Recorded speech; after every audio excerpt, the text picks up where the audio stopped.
तो hello guys, मेरे एक नए ब्लॉग में आपका स्वागत है। एक छोटा सा नाटक है कि गौतम बुद्ध का जन्म कैसे हुआ और उनको गौतम बुद्ध को प्राप्ति कैसे हुई ज्ञान की, और उन्होंने संसार क्यों छोड़ा, ये सब इस नाटक में बताया गया है। तो आप एंड तक ब्लॉग ज़रूर देखना और मैं ऐसे ही ब्लॉग लाते रहूँगा। फिर बाद में उनको कि धम्म दीक्षा की प्राप्ति कैसे हुई तो वो देखना।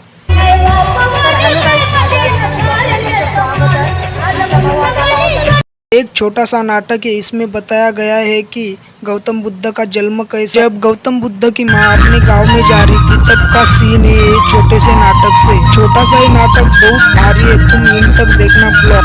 गौतम बुद्ध की माँ अपनी घोड़ी गाड़ी से अभी उतर के एक झाड़ के नीचे बैठ जाती है, तब गौतम बुद्ध का जन्म हुआ था, तब का सीन है, तो एंड तक देखना।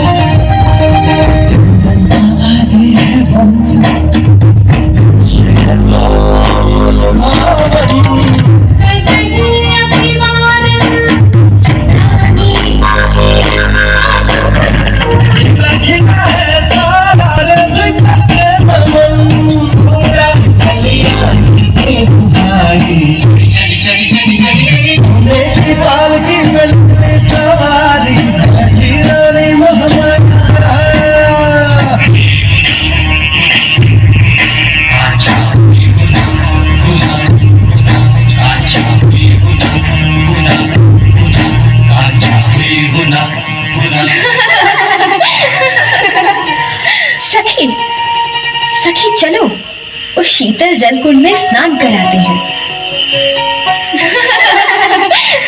देखो तो मुंदुली वन की छटा कैसे लुभावनी है। जी चाहता है हम तो यहीं रह जाए। देखो देखो वह चंद्रमा चांदनियों के साथ प्रेमालाप कर रहा है।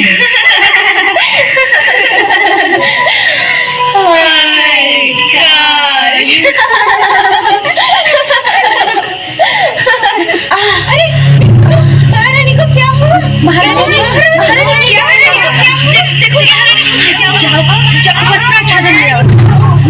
हुआ फिर गौतम बुद्ध का जन्म।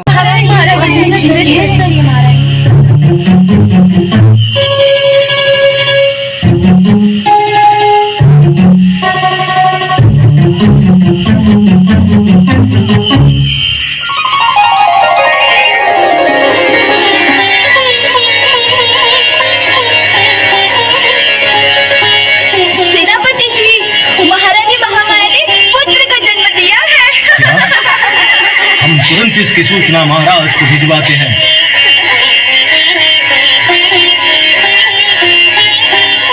वो जब छोटे थे तो उनका नाम सिद्धार्थ रखा गया और उनको मिलने के लिए असित मुनि आया। तथास्तु राजन, यह तो हमारा तथा हमारे कुल का सौभाग्य है ऋषिवर, जो आप जैसे महाज्ञानी ऋषि का आशीर्वाद हमें प्राप्त हुआ। ऋषिवर, क्या हम आपके यहाँ पधारने का प्रयोजन जान सकते हैं? राजन, आपके पुत्र के जन्म से हमें कुछ संकेत मिल रहे हैं, इसीलिए हम आपके बालक के दर्शन हेतु यहाँ पधारे थे राजन। क्या हम उस बालक के दर्शन कर सकते हैं राजन? बड़ी प्रसन्नता से ऋषिवर, बालक राजकुमार को ले आओ।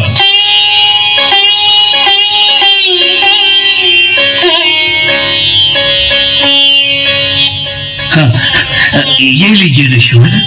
लाइए लाइए, हमें दीजिए। वाह वाह राजन, आपका पुत्र 32 लक्षणों तथा 80 अनुभंजनों से युक्त एक दिव्यात्मा है राजन। ये एक अद्भुत शिशु है। उसका शरीर सूक्ष्म तथा ब्रह्मा के शरीर से भी अधिक दिखता है। उसके तेजोमंडल से लाख गुना अधिक दिखता है राजन। निस्संदेह ये अद्भुत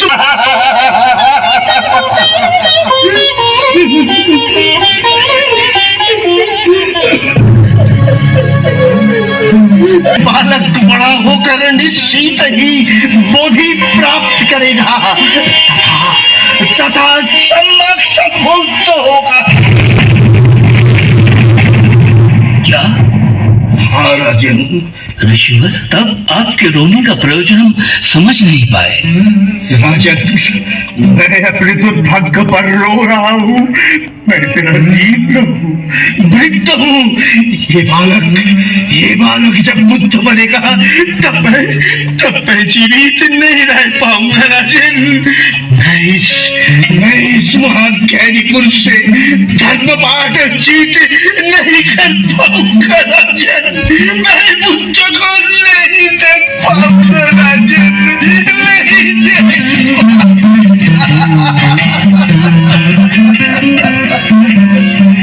फिर सिद्धार्थ गौतम बड़े हुए और उनकी होने वाली थी शादी। फिर जो जीतेगा वही उनसे विवाह करेगा। पुत्री राजकुमारी यशोधरा से किया जाएगा।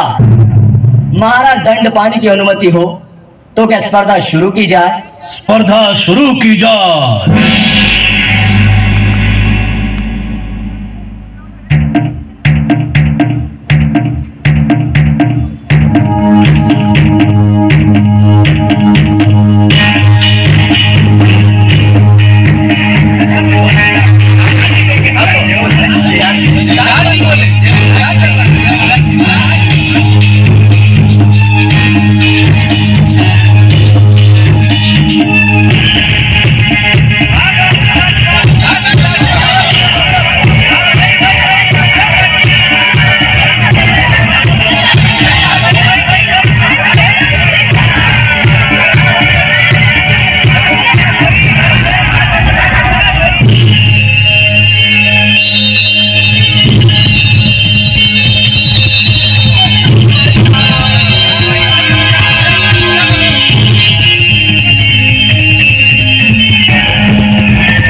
फिर सिद्धार्थ गौतम जीत गए और उनकी होने वाली अभी शादी।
सबको पराजित कर गौतम ने दिखलाया।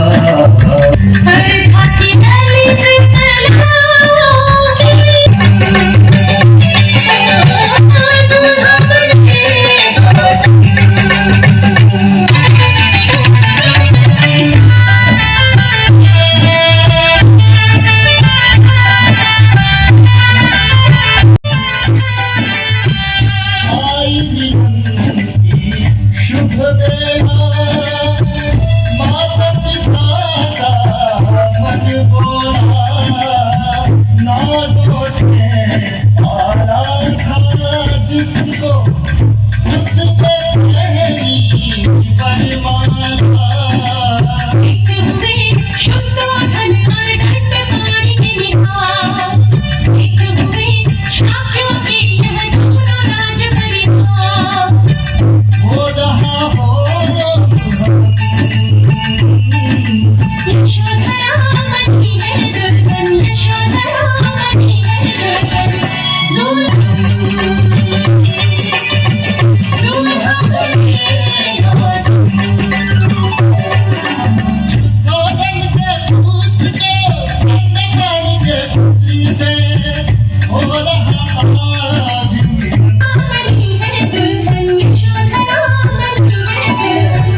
शादी तो हो गई, लेकिन उसके साथ जो ब्राह्मण था उन्होंने सुंदरी नाचना के लिए उन्होंने ला ली। लेकिन सिद्धार्थ गौतम का मन संसार में नहीं था, इसलिए उनसे दूर दूर ही भाग रहे थे।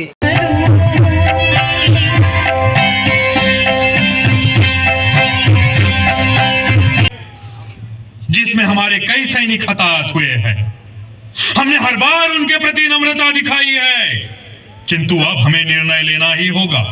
रोहली के पानी पर अपना अधिकार सिद्ध करना ही होगा। हमें कोलियों के विरुद्ध युद्ध करना ही होगा।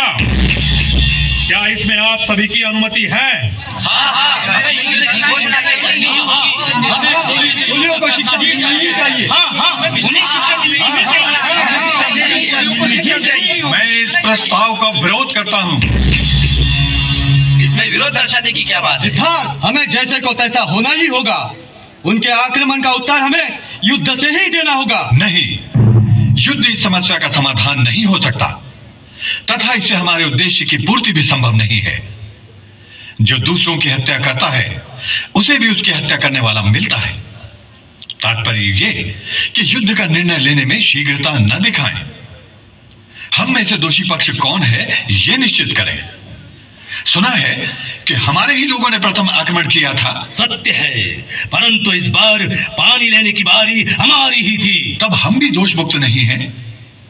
ऐसा करें, हम में से 2 व्यक्ति तथा कोली अपने 2 व्यक्तियों का चुनाव करें, तथा इन 4 व्यक्तियों के द्वारा एक 5वें व्यक्ति का चुनाव किया जाए, और ये 5 व्यक्ति मिलकर समस्या का हल निकालें। इसमें ना तो युद्ध ही होगा बल्कि समस्या का निदान भी होगा। नहीं, हमें कोलियों को शिक्षा देनी ही होगी। उन्हें शिक्षा मिलनी ही चाहिए। शांत हो जाइए, शांत हो जाइए। इस तरह समस्या का निदान न होगा। हमें दोनों के प्रस्तावों पर सदस्यों के मत लेने होंगे। सिद्धार्थ, आप अपने प्रस्ताव पर मत मांगो। संघ सदस्यों, अगर आपको मेरा प्रस्ताव मान्य हो तो कृपया समर्थन दें। सिद्धार्थ को कुल 1/4 सदस्यों का समर्थन प्राप्त हुआ है। सेनापति, आप अपने प्रस्ताव पर मत मांगो।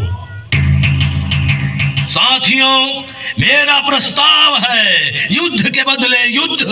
ठहरिए, मेरी प्रार्थना है आपसे कि इस प्रस्ताव को मान्य न किया जाए। शाक्य हमारे निकट संबंधी हैं। एक दूसरे से युद्ध करना बुद्धिमानी नहीं है। सिद्धार्थ, युद्ध में कोई अपना पराया नहीं होता। जैसे ब्राह्मणों का धर्म है यज्ञ करना, वैश्यों का धर्म है व्यापार करना, शूद्रों का धर्म है सेवा करना, उसी तरह क्षत्रियों का धर्म है युद्ध करना, और हमें अपने धर्म का पालन करना ही चाहिए। धर्म की संज्ञा यही है कि बैर से बैर ही बढ़ता है, युद्ध से युद्ध। शत्रुता पर हम केवल मित्रता से ही विजय पा सकते हैं। यह वक्त दार्शनिक तर्क करने का नहीं है। मैं फिर एक बार आपसे पूछता हूँ कि क्या हमें कोलियों से युद्ध करना चाहिए? सभी के मतानुसार सेनापति का प्रस्ताव मान्य किया जाता है। इस सभा में मैं घोषणा करता हूँ, प्रस्तावानुसार हमें युद्ध की तैयारी आरंभ कर देनी चाहिए।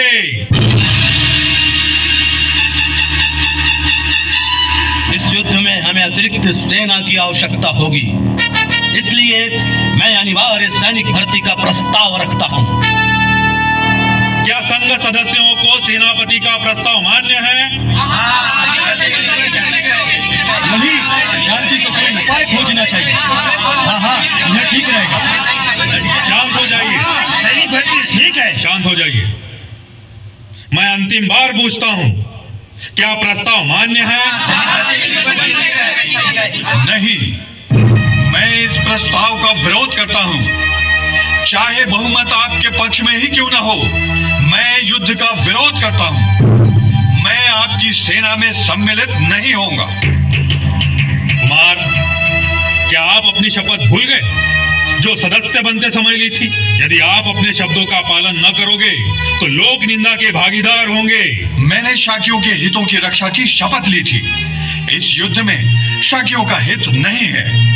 व्यक्ति स्वार्थ से शाकियों का हित मेरे लिए सर्वोपरि है। कुमार, संघ के नियम के विरुद्ध बोलने पर तुम्हें फांसी, देश निकाला तथा तुम्हारे को पता चल ही जाएगा और वे इसके लिए शाक्य संघ के विरुद्ध कार्रवाई करेंगे।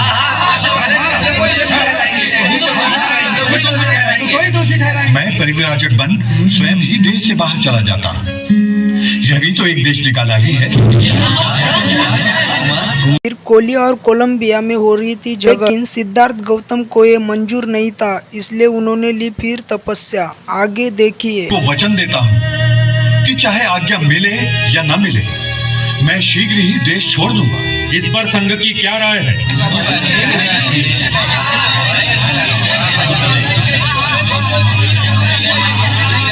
यदि हम तुरंत कोलियों के विरुद्ध युद्ध की घोषणा कर देते हैं तो कौशल नरेश को संदेह हो जाएगा। इसलिए युद्ध की घोषणा तथा कुमार के गृह त्याग के बीच कुछ दिनों का अंतर होगा।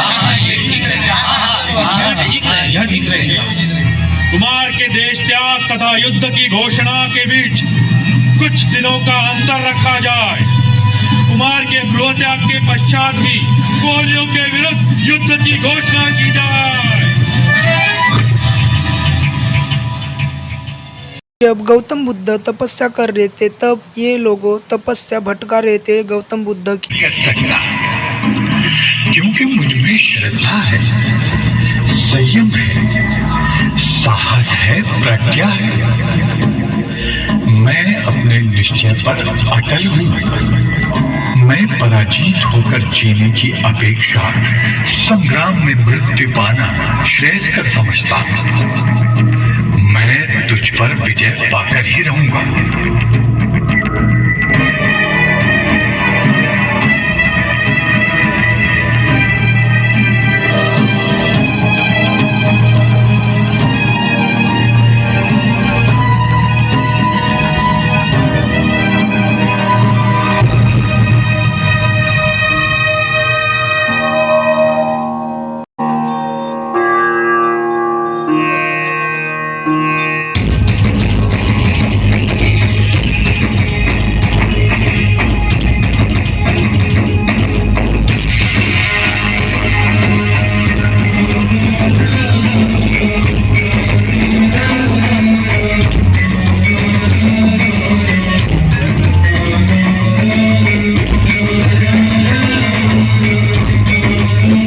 लेकिन गौतम बुद्ध ने आखिरी में तपस्या कंप्लीट की।